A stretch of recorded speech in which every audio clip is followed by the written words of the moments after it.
Hello my dear students, welcome to the MS science academy. मैं हूं मीनू श्रीवास्तव और आज हम बात करेंगे रेडिएशन स्टरलाइजेशन की। रेडिएशन स्टरलाइजेशन बेसिकली ये आपका फिजिकल स्टरलाइजेशन का ही सब टाइप भी बोल सकते हैं, क्योंकि कई फ्लो चार्ट्स में उसमें उसी में इंक्लूड किया गया है और कई में अलग से भी पढ़ाते हैं। ठीक है, तो चलिए, लेकिन आप लोगों के सिलेबस में इसको अलग से नोट दिया गया है, तो हम अलग से ही बात करेंगे। जो रेडिएशन स्टरलाइजेशन है वो उसके अंदर हम जो स्टरलाइजिंग एजेंट यूज़ करते हैं दैट इज़ रेडिएशन। अब रेडिएशन जो है उसे हमने दो पार्ट्स में डिवाइड किया है, ionising radiation and non ionising radiations. जो आयनाइजिंग और नॉन आयनाइजिंग वर्ड है वो क्या कहता है कि बेसिकली अगर कोई रेडिएशन अपने एनर्जी फॉर्म से अगर वो कहीं ना कहीं आयन्स डेवलप कर रही है तो वो रेडिएशन कहलाएगा आयनाइजिंग रेडिएशन। और अगर वो किसी और तरीके से किल कर रही है माइक्रो ऑर्गेनिज्म को विदाउट फॉर्मेशन ऑफ आयंस तो वो आपका नॉन आयनाइजिंग रेडिएशंस होता है। ठीक है, तो आयनाइजिंग और नॉन आयनाइजिंग जो रेडिएशंस होते हैं वो आपके इस पर्टिकुलर पॉइंट पे डिपेंड करते हैं कि आपकी वो जो रेडिएशन है वो आयंस बना रही है या नहीं बना रही है। और आयंस किस में से बनाती है? वो आयंस बनाती है उस माइक्रोबियल सिस्टम के अंदर किसी भी मटेरियल से, आइदर प्रोटीन से, कार्बोहाइड्रेट से, लिपिड से, किसी भी मटेरियल से, किसी भी कंपोनेंट से, यानी उसको आयंस में बदल देगी और फिर उससे कहीं ना कहीं क्या करेगी, उसको डिग्रेड करने का जो है प्रोसेस स्टार्ट करेगी। तो यहाँ पर जो है जो रेडिएशन स्टरलाइजेशन है इसको हमने दो पार्ट में डिवाइड किया है। इसके साथ साथ रेडिएशन स्टरलाइजेशन एक बूम की तरह है कि यहाँ पर जो बहुत ज़्यादा हीट सेंसिटिव मटेरियल्स हैं उनके लिए कहीं ना कहीं रेडिएशन स्टरलाइजेशन वो कह सकते हैं कि बहुत अच्छा सोर्स है। इसके अलावा अगर हमें एक बहुत बड़े एरिया को स्टरलाइज करना है, जैसे ओटी है, जैसे आपका कोई लेबोरेटरी है बड़ी सी, तो वहाँ पर भी radiation sterilization is the best option. ठीक है, तो चलिए हम बात करते हैं रेडिएशन स्टरलाइजेशन की। यहाँ पर हीट सेंसिटिव मटेरियल्स के लिए ये जो है स्पेशली हेल्पफुल रहते हैं। ये दो पार्ट्स में हमने डिवाइड किया है, non ionizing and the ionizing. Non ionizing में जैसे आपका इंफ्रारेड है and second UV means ultraviolet.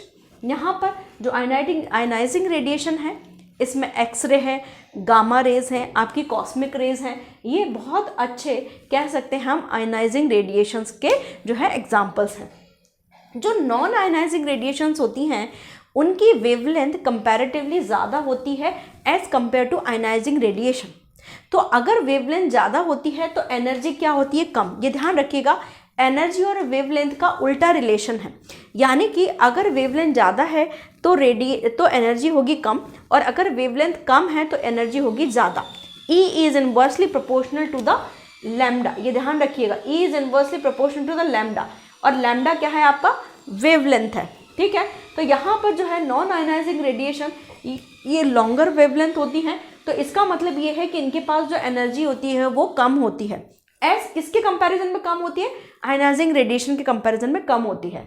यहाँ पर जो नॉन आयनाइजिंग रेडिएशन है इनकी वेवलेंथ विजिबल रेडिएशन से कम होती है। जो विजिबल रेंज होती है आपकी, जिसमें आपका विबग्योर यानी वॉयलेट इंडिगो वाला जो रेनबो वाला जो रेंज है, उससे आपका इनकी वेवलेंथ कम होती है, ज़्यादा होती है, सॉरी। ठीक है, अब ये करते हैं कि जो नॉन आयनाइजिंग रेडिएशंस हैं ये खास तौर से जब किसी सरफेस पे स्ट्राइक करते हैं तो ये हीट जनरेट करते हैं। ठीक है, किसी सरफेस पे स्ट्राइक करने के बाद ये जब हीट जनरेट करते हैं तो वो सरफेस थोड़ा सा गर्म हो जाता है। ठीक है, ये चीज़ ध्यान रखिएगा, क्योंकि अभी अपन आयनाइजिंग में बताएंगे कि वहाँ पर हीट जनरेट नहीं होती है, इसलिए हम उसको कोल्ड स्टरलाइजेशन बोलते हैं। अभी हम बात करेंगे। ठीक है, अब इंफ्रारेड इन नॉन आयनाइजिंग में पहला एग्जांपल है, जैसा आपका इंफ्रारेड है।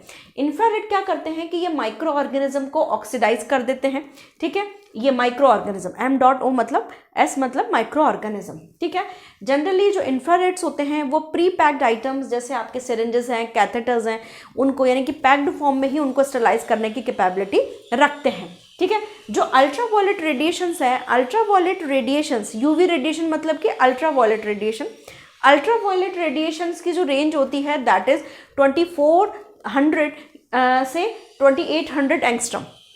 ठीक है, यानी 2400 से 2800 एंगस्ट्रम। कुछ बुक्स में आपको नैनोमीटर में लिखेगा और नैनोमीटर में एक जीरो कम कर दीजिएगा, 240 से 280 नैनोमीटर। ठीक है, तो ये ध्यान रखिएगा। तो लेकिन इसकी वेवलेंथ जब जो 2600 एंगस्ट्रम है वो वेवलेंथ बहुत ज़्यादा लीथल होती है, मोस्ट लीथल मोस्ट लीथल जो होती है वो 26 एंगस्ट्रम के आसपास की जो अल्ट्रावायलेट रेज होती हैं वो काफ़ी लीथल होती हैं, बहुत अच्छा बैक्टीरियोसाइडल एक्शन प्रोवाइड करती हैं। ठीक है, तो बहुत अच्छा बैक्टीरियोसाइडल है।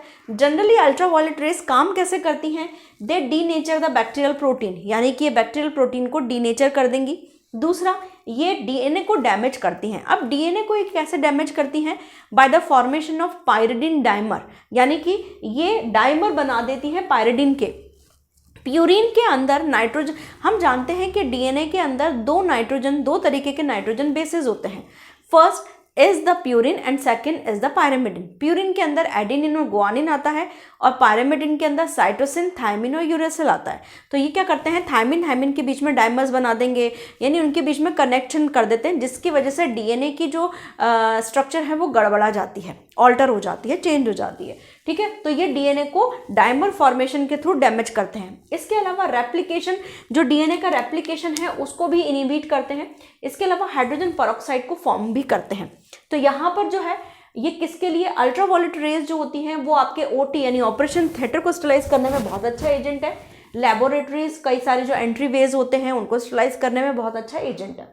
लेकिन डिसएडवांटेजेस क्या हैं? कुछ डिसएडवांटेजेस भी होंगी, कि जो डिसएडवांटेजेस हैं कि ये स्किन को डैमेज करते हैं, मतलब कि अगर हमारा इंटरेक्शन हो जाए तो ये कहीं ना कहीं हमारे अंदर भी म्यूटेशन प्रोड्यूस करते हैं, हमारी स्किन और आइज के अंदर डैमेज प्रोड्यूस करते हैं। इसके अलावा जो अल्ट्रावायलेट रेज हैं वो पेपर, ग्लास और जो क्लॉथ्स होते हैं उनके अंदर पेनिट्रेट नहीं कर पाते। ये अल्ट्रावायलेट रेज का डिसएडवांटेजेस है।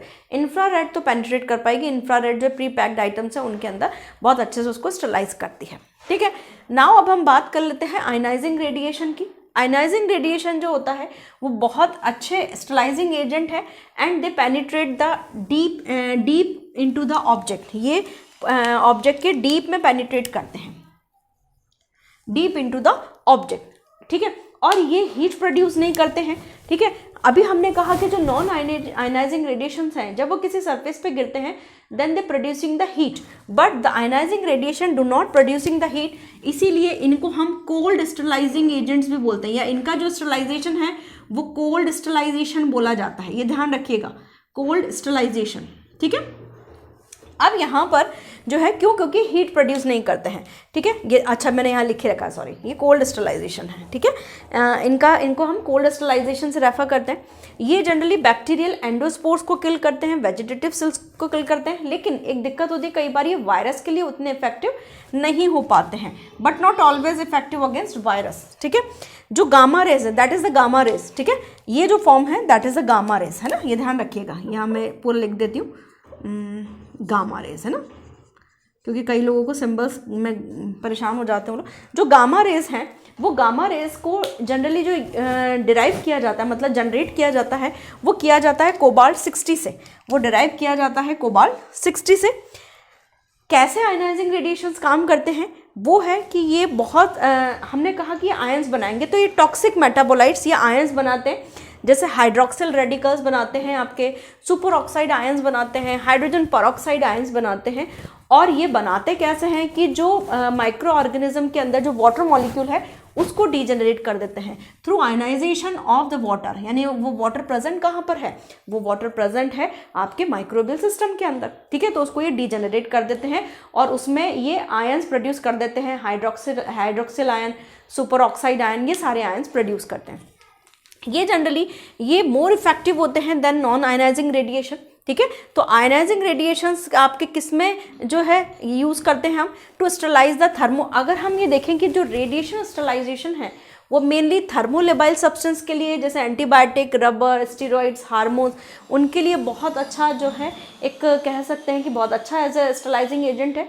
दूसरा, ये यूज़ कर सकते हैं हम सर्जिकल मटेरियल, जैसे आपका सर्जिकल ब्लेड है, कैटगट है, सुचर्स है, इनको स्टरलाइज करने के लिए हम रेडिएशन स्टरलाइजेशन यूज़ कर सकते हैं। So we have complete the radiation sterilization. कोई भी डाउट है कमेंट सेक्शन पूछिए, अदरवाइज पढ़ते रहिए, शेयर करते रहिए। Thank you.